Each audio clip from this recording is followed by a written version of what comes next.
A new president-elect in South Korea, Park Geun-hye, will be the country's first woman leader, and she says she will work to heal a divided society. Well, Andy Mukherjee of Breakingviews says Korea's new leader will face a currency war, and he joins me now from Singapore. Andy, tell me about this currency war that you're thinking about. Japan versus Korea, two major manufacturing economies?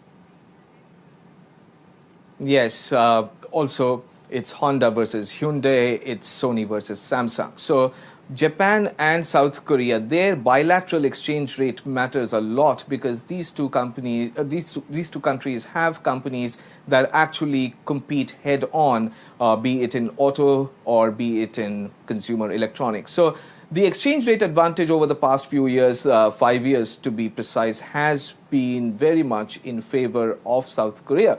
But now that you have a newly elected leader in Japan, Shinzo Abe, whose administration is going to get inaugurated on December 26th, now that he is talking about unlimited monetary easing, the balance of convenience, if you will, or the exchange rate advantage is going to shift towards Japan. That's very much a possibility, and that is a risk at a time of anemic global growth and therefore anemic demand for South Korean exports. That is something that President Park will have to worry about. If it does turn to a currency war, who's going to win out? Does it come to questions about who manufactures the best products, or is it really going to see who can make the cheapest stuff in the end? Well, I'm probably simplifying things because there is more to Samsung than merely a currency advantage.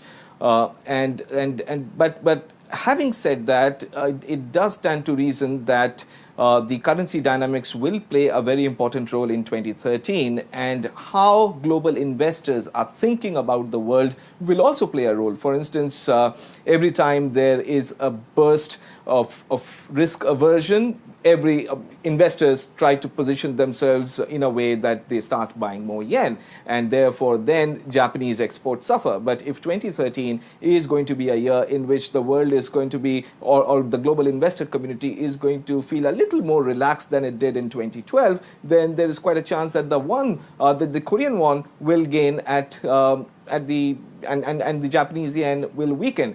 And if that happens, then, well, Korean exporters will need to watch out. So final question, two new leaders in Northeast Asia. In the end, will that be good for the region? More competition? More competition and is more always action, good actually. For any region, and more action, yes. And we have two leaders who are both going to face significant challenges. As you know, Korea does have a serious income inequality issue, and the society is demanding some sort of reining in, if not breaking up, of the conglomerates who are economically very, very dominant. Now, President Park will have to temper those expectations because, after all, given that the fate of the global economy is still uncertain, this is not really a good time to go about changing the economic order in a very radical way. So President Park will have her challenges, whereas Shinzo Abe, Japan, third recession since 2008, well, he has his task cut out as well.